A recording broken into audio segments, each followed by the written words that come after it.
Okay, sorry guys, I was in the middle of recording this video and then I got a phone call, so I have to start all over. Okay, so on this one, it is now 10:29 a.m., but when the bell rings at 10:30 a.m., Suzette will be late for French class for the third time this week. She must get from one side of the school to the other by hurrying down 3 different hallways. She runs down the first hallway, a distance of 35 meters, at a speed of 3.5 meters a second. The second hallway is filled with students, and she covers its 48 meters length at an average speed of 1.2 meters per second. The final hallway is empty, and Suzette sprints its 60 meters length at a speed of 5 meters per second. Does Suzette make it to class on time, or does she get detention for being late again? So the question is, does Suzette make it to class on time? So we need to figure out how long it took Suzette to do all of this running around, okay? And then we know that she only has 1 minute. It's 10:29. The bell rings at 10:30, so she only has 1 minute to get this all done. So once we figure out how long it took for each of these 3 individual situations, once we add up all those times, then we can know for sure if she's going to have enough time or not, okay? So draw your equations right here. Draw your little box so you know how to set up your equations. In step 1, we have to figure out the first set of time, okay? So she runs the first hallway, is 35 meters at a speed of 3.5 seconds. All right, stop there.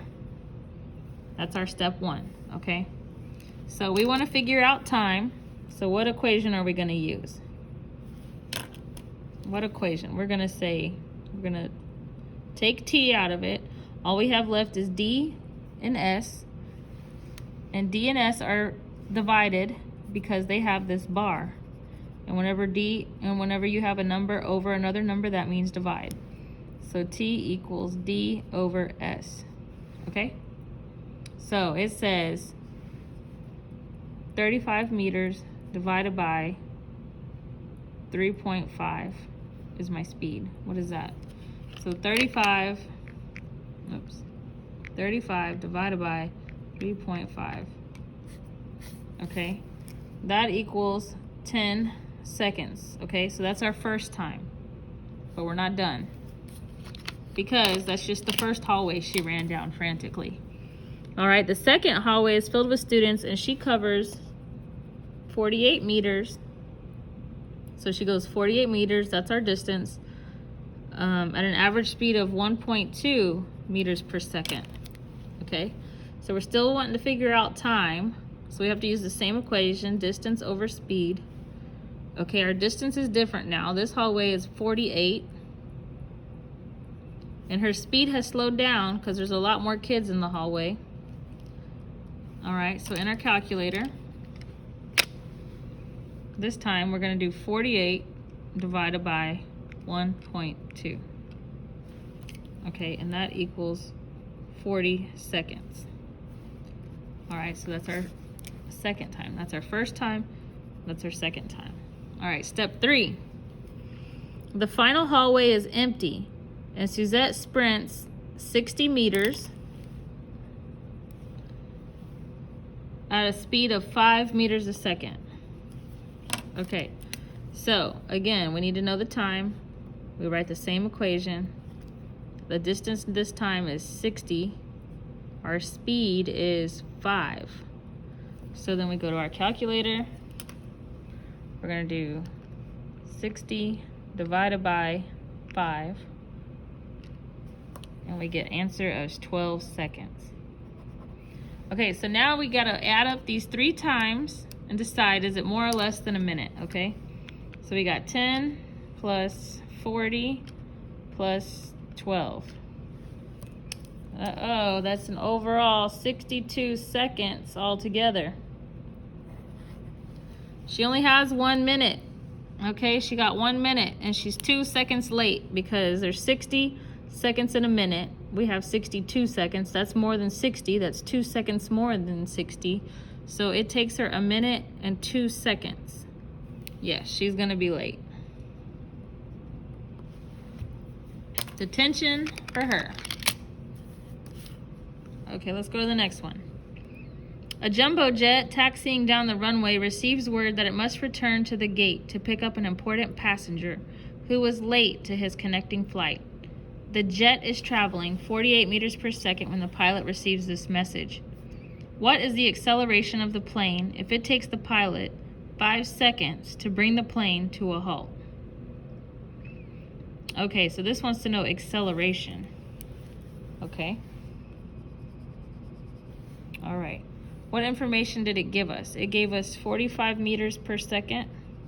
Okay. And then it said, what is the acceleration plane if the pilot takes the pilot 5 seconds to bring the plane to a halt? So, acceleration is not the same as speed, okay? So we can't use the same equations we've been using. But acceleration, which we're going to signify with an A, equals velocity 2 minus velocity 1 over time, okay? Velocity 2 minus velocity 1 over time. You can also write this like this: change velocity divided by time. That triangle just means a change, okay? So what is our velocity 1, velocity 2, and what is our time? Well, this velocity is pretty easy to notice, 45 meters per second. That's got to be a velocity. And then this 5 seconds, that's got to be our time. But what is the change? It says bring the plane to a halt. So this is telling you that your final velocity, your velocity 2 equals 0, okay? Because the plane came to a stop. It was going 45, and then it goes to a stop. So it goes from 45 to 0 meters per second, okay? So velocity 2 is 0. So the way we write this, we write 0 minus 45, okay, divided by 5. Okay, don't worry. I know you're going to freak out in a second. 0 minus 45 equals negative 45. So our top number is negative. And you're like, what, Miss Bolton? Yes, you can have a negative number when you're talking about acceleration. The only thing that negative number means is that the plane was slowing down.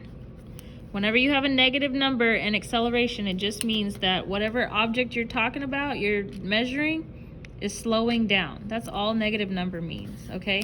So negative 45 divided by 5 is going to give us negative 9 meters per second squared, because that is how you give acceleration.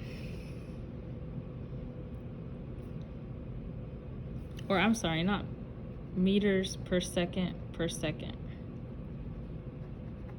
You can also do it like that, meters per second per second. Negative 9 meters per second per second. That is our answer. And it is decelerating, so that is why it is negative. All right, let's keep going.